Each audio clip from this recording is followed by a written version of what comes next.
I was headed home from a tournament out in North Dakota, and I decided to stop into an area of Minnesota called the Lakes region. It's around Detroit Lakes, Minnesota, and fish with a guy that I met quite a few years ago, Jerry Sondag. And the reason I want to go out fishing with him is he catches a lot of big muskies. I met him when we were working on a little joint project between the Next Bite and the Esox Angler magazine. There's a little window of opportunity going on here. What happens this time of year in late September is that the fish come out of their deep haunts in the summer and they start to get up on the shallow water. And when they get up there, they like to go after things like bucktails and topwaters. Now the problem is we got a couple weather issues. First of all, we've got a day today that's just a big old high front bluebird sky days, and tomorrow it's just supposed to turn really, really bad out. A lot of east winds, colder out, so I don't know exactly how the fish are going to react to that. The other thing we've got going against us is there's a big old full moon starting up, and full moons aren't always good because the fish like to eat at night instead of during the day. But Jerry's pretty confident we can still go out and get a couple fish, so me and Jerry are going to get out and throw some of those big bucktails and topwaters, and we're going to try and show you the next bite.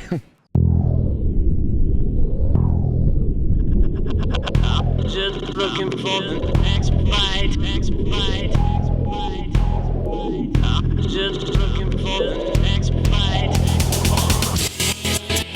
Yes, we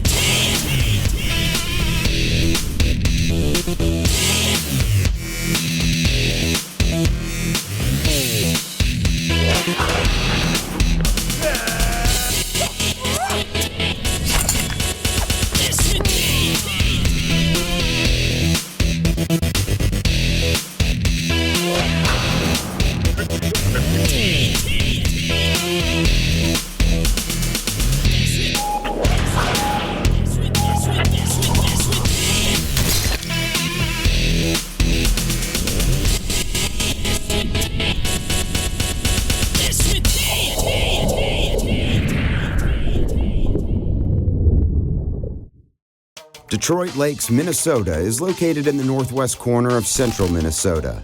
Dubbed the Lakes region, as a high percentage of Minnesota's fabled 10,000 lakes can be found within the area. In addition to volume of water, the Lakes region is also well known for really big muskies. Oh. That was too cool. Look at the width on her. Big old female. Big old female, huh? The last time professional angler Keith Kavajecz was here was during a much later fall pattern that was using live bait along steep breaks back in 2007. That is my biggest, I think. That is my biggest. When broadcast TV was still hammering out the kinks to transition to the high-definition standards we know today. This current muskie bite is still pre-live bait in terms of presentation for this time of year, leaving Keith and fellow Esox angler Jerry Sondag casting a variety of heavy bucktails and even topwater lures as they explore the shallow flats of the Detroit Lakes area. First of all, we're fishing fairly shallow. You know, later in September like this, the fish are coming up out of the deep water, getting up on these shallower areas. So that's obviously where we want to spend a lot of our time. One of the areas that we're fishing a lot of is just simply shallow, either rock flats or weed flats, you know, gravelly flats or weeds, and just trying to work those. Another thing that we're fishing is sharp breaks. Now these sharp breaks come out of maybe 20, 30 feet. They come up and then there'll be a weed band like in 6 to 8 feet, and then a lot of times beyond that it just gets up again into those shallow weedier rock flats. So a real key thing to do is to position your boat just outside of that break so you're cast away so you can cover that shallow water and that weed band, because either one of those could be holding muskies. So what I'm using to hold myself in the right positions is a couple different things. First of all, this LOWRANCE unit has built-in mapping, and it actually has a very good maps of this area up here. It shows those breaks very well, and it allows me to use a couple of different functions to control the boat. The one I'm using most often is called heading lock. I can point this motor wherever I want to go. It will turn and go that direction. As it gets pointed that way, it will actually straighten out and follow that direction that I pointed it in. In between casts, I just look down, make sure I'm going the right way. If I'm not, I adjust it a little, then I make another cast and readjust after each cast. The second thing I use a lot is the anchor. Obviously, if we see a fish come up, we want to quick grab another rod and throw a different presentation at that fish that might have followed up. We can do that. The other place we're using it is out on those sharp breaks again, where if we see a big old arc from maybe a muskie, we quick grab some kind of soft plastic and actually try and jig them up to try and entice those bites. So between the mapping system and this trolling motor, I can precisely control the boat. I can keep us in the right position to make a good cast, and hopefully that cast will get a muskie coming after it. The next bite is brought to you by Mercury, #1 on the water. Amsoil, performance for serious adventure. Tracker Boats, fish the finest. Bass Pro Shops, your adventure starts here. Berkley, catch more fish. And MotorGuide, trolling motors engineered for anglers. Closed captioning for the next bite is provided by PowerPole, the ultimate in shallow water anchors.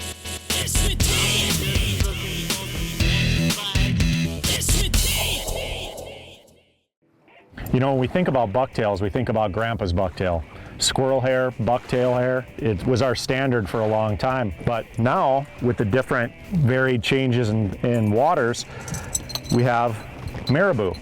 Marabou I like to use when things are low light or really wavy and visibility is at a low. It gives a really big silhouette, it pulses really nicely, and it really gives a big profile for a big fish to eat. Then we move on to the more high-tech bucktail that's come out the last 10 years with the tinsel. The tinsel gives a great flash, almost like a small school of bait fish or a really fleeting bigger piece of forage. And the fish obviously really have come to eat those the last decade or so. Then we always thought about the fluted blade, the Indiana blade, the French blade. We've utilized single blades in more difficult high frontal situations, but the double blades are the ones that have really come into their own. The double blades giving off a constant vibration really leave a big mark in the water. They move a lot of water. They really affect the lateral line of that muskie. Then we started playing with some other blade combinations, such as this is a new one, over under, got a 10 and a 9, and it moves very much like your traditional two-bladed bucktail. However, it's got a little added extra tick, a little added extra vibration. Then they really stepped it up a notch with the sign vinyl.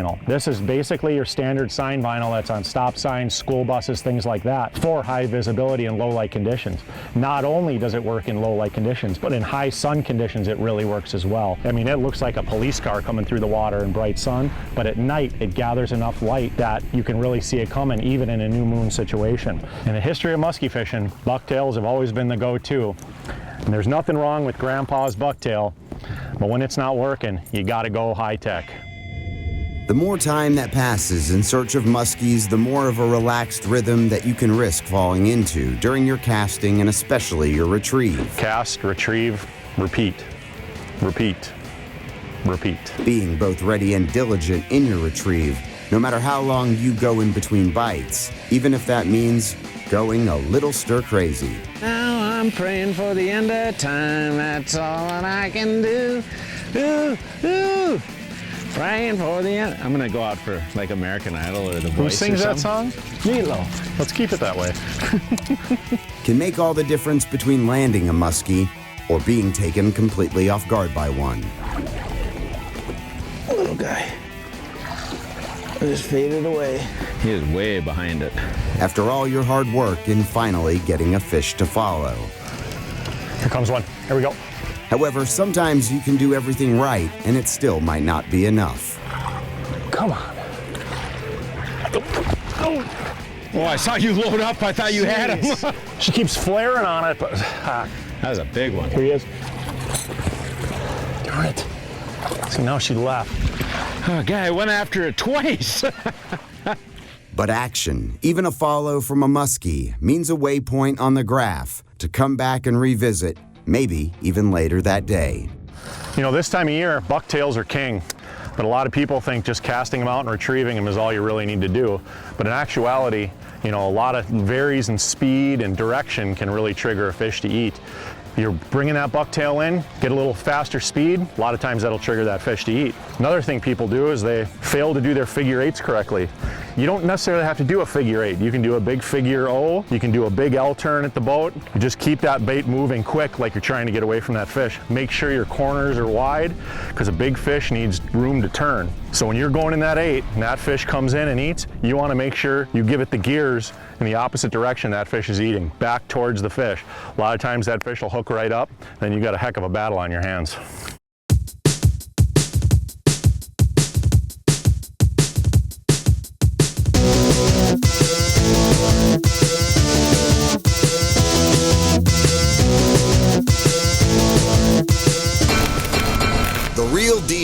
Real fishing information from real fishing experts, presented by AmSoil. For outdoorsmen, our trucks can be as cool a toys as our boats and motors are in the summer, or our snowmobiles and our ice fishing equipment is in the winter months.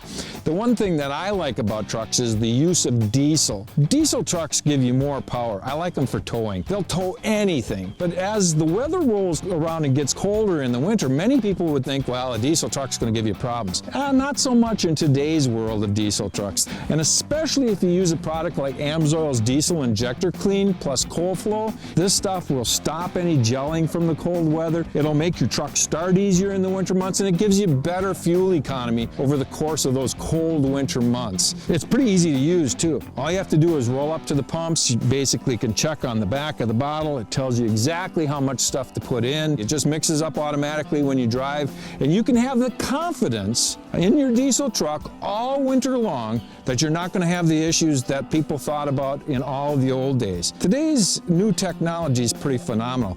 You might as well get that power all winter long.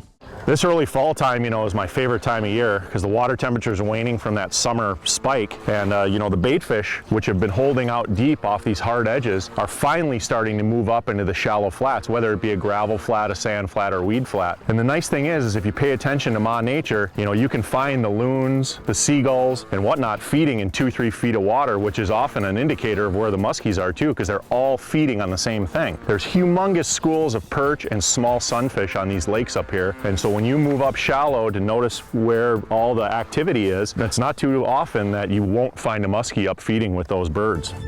Superstition has always been a part of sports, and muskie fishing isn't any different. We need a slight change in luck here.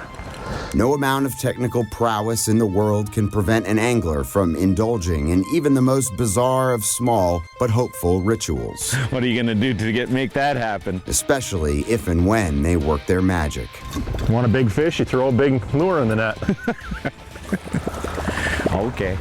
There we go. You walleye guys don't do that? Lures in the net, catch fish. Whether it was the crankbait in the net or the front moving in, Keith and Jerry finally are able to not only connect with a muskie, but land it. You just threw that lure in the net and you said that was for good luck. I guess one cast later, A small but truly gratifying victory in the face of tough conditions. Hey, they can't all be giants. I don't think we'll net it. We don't want to beat up her fins. Let's keep her uneducated.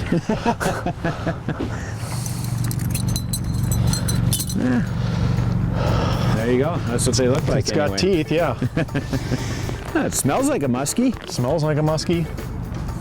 Tastes like a muskie. Must be a muskie. Must be a muskie. Swims, kicks like a muskie. Well, not exactly the one we're after, but it's a start. One of the important parts about catching a muskie, beyond getting it to bite, of course, is the hook set. Muskies have a very bony mouth. They actually have very strong jaws. So when they clamp onto that bait, what you've got to do to set the hook is actually slide that bait in his mouth. It's got to get some movement to drive the hooks in. And that's the reason that I like to use a real heavy rod. This rod is 8.5 foot long, but it's an extra heavy rod. It's got very little bend to it. I'd say the minimum you'd want to go to is maybe a heavy action rod. And the reason for that is obviously when you set that hook, if that rod is flexing and bending over too much, you aren't getting the power in the hook set that you need to slide that bait in its mouth.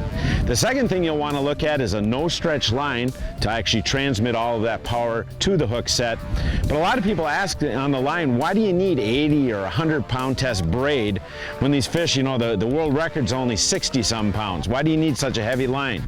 Well, when you think about it, when that fish hits and you pull, you're going to be putting a lot of tension on that knot. So you need a heavy enough line to take that initial impact of that hard hook set. So the other thing you want to look at in the line is obviously a no stretch line. Many times muskie will bite way out at the end of the cast and you're trying to make long casts. And if you got something like a monofilament or something like that and you go to set the hook, the stretch is going to take up all the power.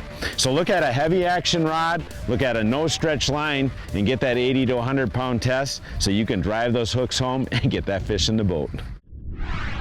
The next bite is brought to you by Mercury, #1 on the water.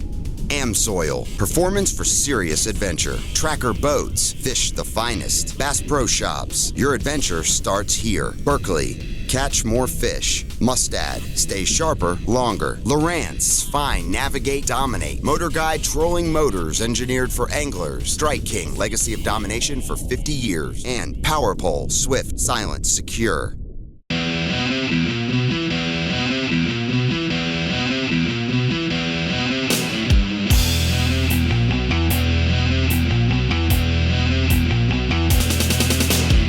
Hot topics, leading information, and tackle and techniques to make you a better angler. Presented by Mercury. Hey, you know, Fireline's been around a long time, and a lot of lines have come and gone, but it's still my go-to line for a lot of the fishing that I like to do. Take today, for example, I'm trolling some crankbaits here along a rocky shoreline. You got a lot of rock in the water. These are tough conditions, and you need a tough line that can deal with snaggy stuff like this. I'm beating those crankbaits on the rocks to try and trigger some walleyes to bite. And a lot of times you got to do that to get those bites. And Fireline is tough enough to take that pounding. I can pound that line on the bottom for 2-3 hours, get a bite, and it'll still get that fish to the boat. The other thing I like about Fireline is its no stretch properties. It transmits every little bit of lure vibration, and that's important when we're fishing on the bottom. We're pounding those baits on the bottom. Sometimes we'll pick up a little bit of weed or what have you. I'll see that on my rod tip. I'll see the rod tip stop shaking, so then I know it's time to bring the rod up, reel it up, clear the little bit of weed off, put the crankbait back in the water. The other thing that I really like about Fireline is its thin diameter. I like 10-pound, and that 10-pound line is so thin, it'll actually take baits down a little bit deeper than you could with mono. And that's important because that might be where the fish are. Get that bait down into the strike zone. The other technique that I love to use Fireline for is when I'm jigging. The incredible sensitivity of Fireline, no stretch, transmits every little bite. I'm gonna feel that fish bite. Yeah, we know that Fireline is incredibly tough. So when we're jigging in a tough situation, like say a rocky river or maybe some timber, I know I'm gonna get stuck. I know I'm gonna snag that jig. I can reef on that jig and probably get a lot of my jigs back when they're hung on the bottom. And speaking of jigging, one of the hottest techniques the last few years has been this rip jigging. Guys are rip jigging right through the summer with these heavy lures and using longer rods. The nice thing about Fireline is I can rip up and down on that rip jig all day long, and I won't deal with a lot of the tip wraps and other things that you'll get with some of the more supple braid style lines. So I've been using Fireline for a long time in a lot of different fishing situations, but in those tough conditions, it's my go-to fishing line, and it truly is the four-wheel drive of fishing lines. You know that muskies are earning their title as the fish of 1,000 casts when enough time passes between bites that you can forget what they smell like. Smells like a muskie? Smells like a muskie. Or even what they taste like. Tastes like a muskie. Must be a muskie. But with patience and a working knowledge of the odds that a good pattern and good sense can provide you, the payoff is often well worth the wait. Yeah, the neat thing about this spot, when we were up here earlier, we saw two really nice fish. One of the big mistakes people make is they see a fish like that, they get overexcited, and they stay on that flat and they pound it until those fish leave. You know, we saw that fish once, we decided to leave. We left for several hours, came back, and boom, she was on the line, you know. Got one? Yep. Just leave that rod there. There we go, baby, finally. Jerry decided to throw a lure into the net. And I guess I never heard of that, but I guess muskie guys like doing that. They throw a lure in the net for good luck, you know, because if things are going bad, you got things all tangled up and stuff, that's when muskies bite, I guess. Okay, we got lures in the net, we got fish on the line. All right, I'm gonna just gingerly slide towards the net. Oh, there he is. Yeah. I think I did an excellent job of netting the fish. I think more than anything, you know, catching a muskie ain't that hard. It's the netting that's probably the most difficult thing. You know, I did get a little hung up on the side of the net, but that was just to add a little bit of excitement to the deal. So yeah, he's all right. He's good. He's good. Sort of. Let me pop him off real quick. Here, I got the net. Grab a plier for me. Okay. Nice job, man. Gee, calming down finally. Man, she put up a battle. Boy, he smacked it, didn't he? That's a beautiful fish. Nice fish. Man. Nice fish. Big old black and white spinnerbait, huh? Yeah. You know, Very it's nice. You talk about tools. You know, go from the standard bucktail, the ones that they make now with this reflective tape. In these low light conditions, you know, they just really outshine. Literally outshine them. Literally, you know. Look at that bad beast in there. Great day, great fish. Kind of just up on this flat, huh? She's angry. Yeah, 5 just feet right of water, a little bit of weeds, and angry. Angry fish. Look at a nice fish there. Oh yeah. Oh yeah. Nice one. That's a good one. That's a great fish. And he's thick, really nice and fat. Beautiful fish. That one put up a hell of a tussle. Yeah, I was surprised how well he. I mean, he hit out there a ways, and then he got under the boat and just messed around. Yeah. He had it. I mean, he smacked it. Oh yeah. Gosh, he just fought so good. Well, let's get her back in here. I'm gonna in. move this net for you. She's just breathing a little. Yeah, she's relaxing. But she fought so hard. Oh yeah, she went, and she's not a dumb fish. She went right for that lower unit. And Oh yeah. she tried to take me deep. But she's starting to tense up. Not quite as much as I like, but I'll give her a little time. yeah, time. she's breathing. There she goes. Nice, very nice, young man. Just a slow paddle away. No, Nice perfect. job. Great fish. Very nice. What? Son, next time you want to use Daddy's reel, you have to pull out your own backlashes. Yes, Daddy. Yes, big Daddy. I thought I had it. Oh, I thought I had it. Yeah, I worked on it for a while, and then the expert came. Now he's worked on it a while longer. I'm out here in the Amazon snake hunting. I think I've got one. I've got to try and grab it by the head. It's the venomous one. I got it. Crikey, that's a monster. The next bite would like to thank Jerry Sondag of Head Shakers Guide Service. Jerry offers guided muskie trips in Minnesota's Detroit Lakes region, with many repeat clients coming back year after year. For more information, visit jerrysondag.com.